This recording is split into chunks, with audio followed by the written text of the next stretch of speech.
Fair warning, 2 of the characters that I'll be using in this episode were revealed between episodes 1 through 5 of WandaVision. So if you haven't seen the first 5 episodes and you want to avoid spoilers, you got 3 seconds to stop watching this video. 3, 2, 1. So when Pietro showed up, played by Evan Peters, lots of people started speculating about how he'd gotten there. Was he actually the X-Men universe's Quicksilver brought into the MCU? At the time we're recording, the last episode's not out, so you all know better than I do. But the point is, all the speculation around that got me thinking about WandaVision characters and what they would be like if they were from different superhero universes. Like The Incredibles, or Overwatch, or Teen Titans, or Hellboy. So I decided to base an episode around that. Hopefully that's fun to listen to and fun to watch, but either way, we're jumping in now. Let's go. Hit like, if you want. Subscribe, if you feel like. But either way, enjoy the show. By the time Dashiell Robert Parr, son of renowned superheroes Mr. Incredible and Elastigirl, got to high school, he still hadn't grown out of some of his childish tendencies. He was a troublemaker who loved pulling pranks on his teachers and peers, and often did so using his incredible super speed. His sister, Violet, was in her final year of school and couldn't wait to get away from her brother. Anytime she'd catch him up to some kind of trick, she'd feel responsible to stop him, but it was getting tiring. And to her dismay, as it turned out, Dash wasn't the only speedster in school. One day, as Dash was sprinting through the hallway at imperceptible speeds, he saw a blur go by that almost made him trip. He looped back to the hall it had gone down and saw nothing unusual, just a few upper year students chatting. While Dash thought maybe he'd been seeing things, in a flash those students were suddenly gone, and there was some panicked banging in the lockers nearby. Nobody else had seen how it happened, but Dash had. His speed allowed him to see a senior year student in a silver streak zip in and toss all of the students into lockers, then bolt off. Dash sprinted after him and ran up alongside him outside the school, to the boys' great surprise. He introduced himself as Peter, and as it turned out, they had more in common than just speed and a penchant for pranking. Peter, too, had a superpowered sister, a twin named Wanda, but she'd graduated last year, while Peter was held back for his poor grades. They'd also had a superpowered father, but he'd been a villain who was now out of the picture, leaving the twins on their own. The twins had been close and lived on well together, but since Wanda had gone off to university, nobody had been around to keep Peter in check, and he was using his powers far more around school, to a dangerous degree.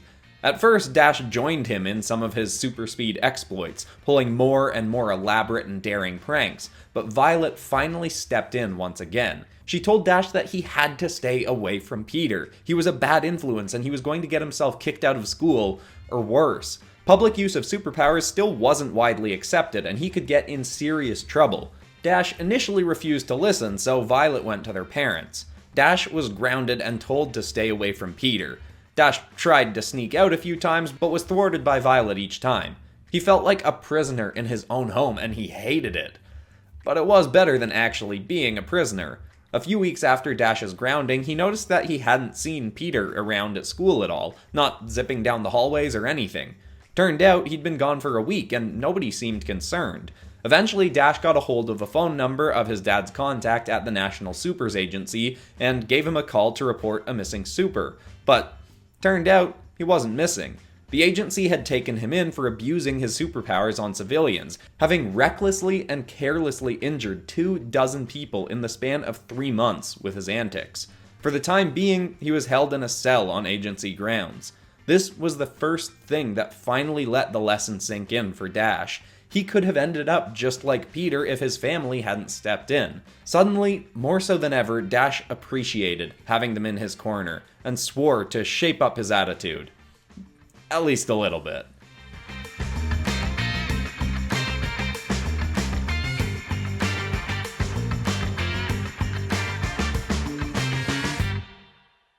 After Dr. Mina Liao created Echo, the most incredible feat of artificial intelligence the world had ever seen, there were dark forces who wanted to make their own version of the advanced Omnic.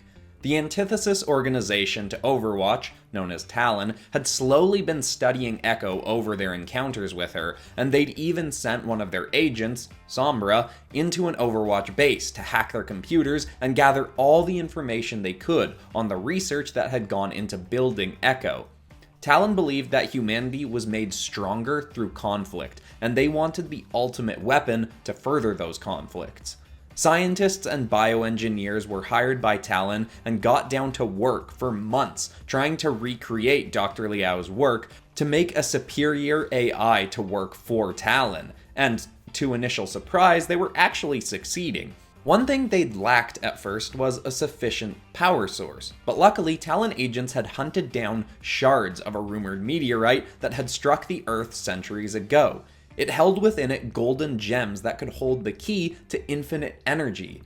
They used these both as a power source for their creation and as a weapon, putting them into his hands so the AI could shoot destructive blasts of golden energy. But the more Talon worked, the more Overwatch started to hear rumblings of what they were working on. Overwatch knew they had to steal this creation and stop Talon from activating it. The day Overwatch raided a Talon base was the day the villains had begun booting up the creation. To try and keep the AI away from Overwatch while it booted up, they got it onto a transport truck to try and flee. They put up quite a chase, but eventually Overwatch caught up and stole the vessel containing the AI. But by the time they got it back to their base, the startup was complete. The Omnic sprung from its steel cocoon and the heroes of Overwatch prepared for a battle. But none came.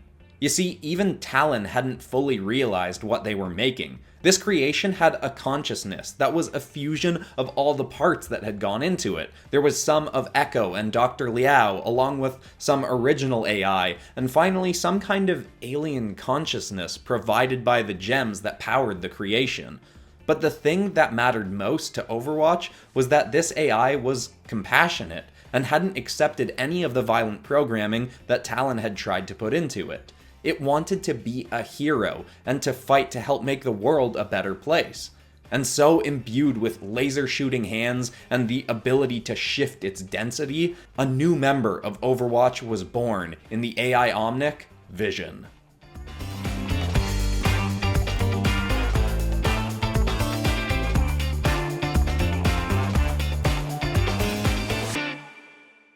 Just jumping in with a quick reminder that if you like my superhero kind of art, I've got an ink bundle up on my Teespring store with a whole bunch of my different superhero inks. So you can download that and color those yourself, whether bringing them into a software and coloring them digitally, or printing them off and coloring them traditionally. I'll link that in the little bar beneath this video, and of course there's a whole bunch of other stuff on my Teespring store, like posters of my artwork and other ink bundles. Go poking around, lots of good stuff there. Sorry for the interruption though, let's get back into more stories and artwork. The Titans had long been the predominant saviors of Jump City, and as such, some young metahumans had occasionally taken inspiration from them to become heroes in their own right. Two of these young aspiring heroes were Billy and Tommy Maximoff. Billy had been born with an inherent gift for sorcery, and Tommy with super speed. The two had been working together in nearby suburbs to Jump City when they caught the eye of the villainous Brother Blood. He'd originally tried to talk the boys into joining him at Hive, where he could train them to reach their full potential. Or so he said.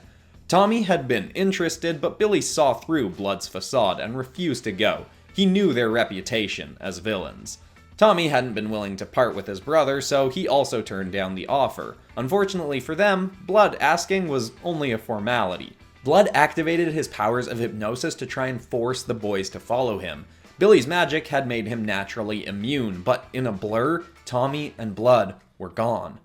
Billy had to get Tommy back, but there was no way he could invade Hive on his own. He needed help. This was when he ventured to Jump City and flew across its waters to the Teen Titans Tower. The security system had called the Titans into action for the intruder, but Billy quickly explained his situation. They all sympathized and of course had a personal long-running vendetta against Hive and Brother Blood. They agreed to help him get his brother back.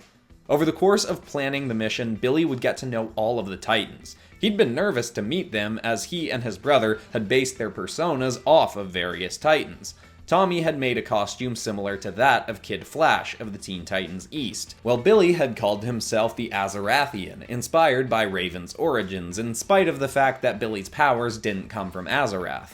Also, while Billy would be far too shy to say anything, he'd also long had a sort of super celebrity crush on Beast Boy. Something about a green complexion just really attracted him. All the Titans would grow to like Billy's presence, and would be impressed with his performance on the mission when they set off to recover Tommy.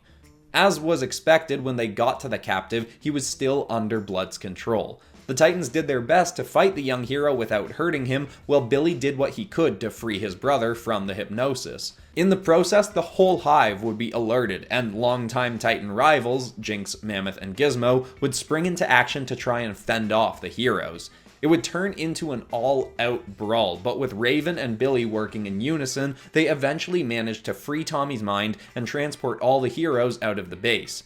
After that, Tommy and Billy were made honorary Titans and given Titan communicators to call on the heroes if they ever needed backup. And that would be the real, glorious start to the heroing careers of these two young Titans.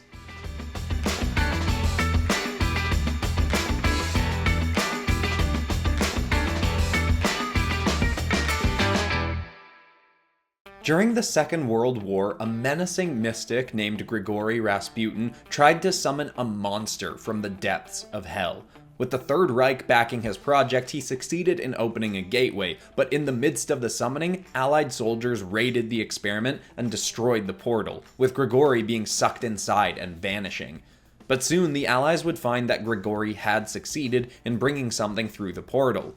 Two somethings, in fact. Twin demon children had been brought through to our world, a boy and a girl. Each of them had red skin, horns on their foreheads, tails, and one massive stony arm.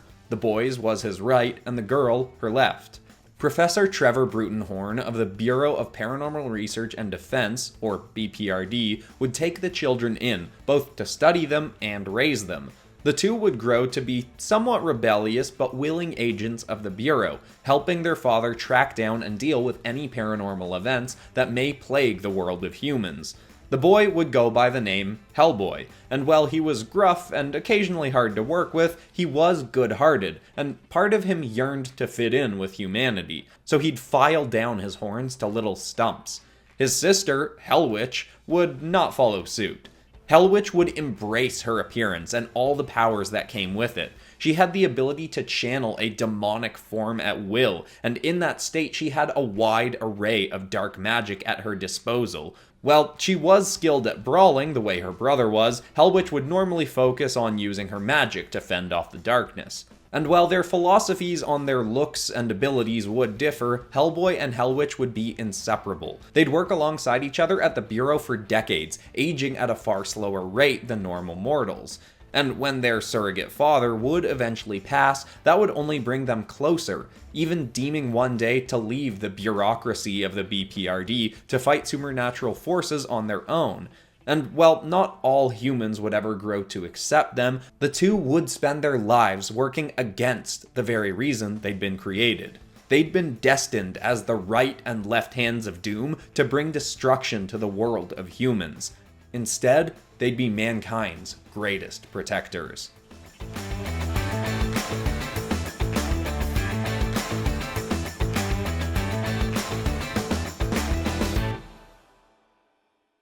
Did anyone notice that I did an old classic PopCross thing that I haven't done in a while with that last one, and I forgot to draw Hellwitch's tail? I used to forget to draw characters' tails a lot. Haven't done that in a while. Thought I was past it. I guess not. Anyway, I wouldn't call this one of my best design episodes, but I really like how all the stories turned out, so I hope it was entertaining. If you want some more superhero kinds of videos out of me, I got lots of those on the channel. One of my favorite recent ones was turning Disney princesses into Marvel and DC supervillains. That's a similarly structured episode to this, and then I also recently did Godzilla vs. Kong Titans if they were superheroes and villains. Then I've done lots of My Hero Academia stuff recently. I actually wanted to put Quicksilver into My Hero Academia for this episode, but I've been leaning on that franchise too much lately, so I decided to go Incredibles instead. Anyway, I'll link a playlist of superhero stuff at the end of this video. But that's all for today. I'm Christian Pearson. This has been PopCross Studios, home of the nerdiest art videos on YouTube. Thanks so much for watching. I hope you enjoyed yourself, and get ready for Monday, which is the community redraw, has an original story in it, and I'm turning subscribers' sci-fi characters into fantasy knights. Gonna be a fun one, so I'll see you there. Goodbye.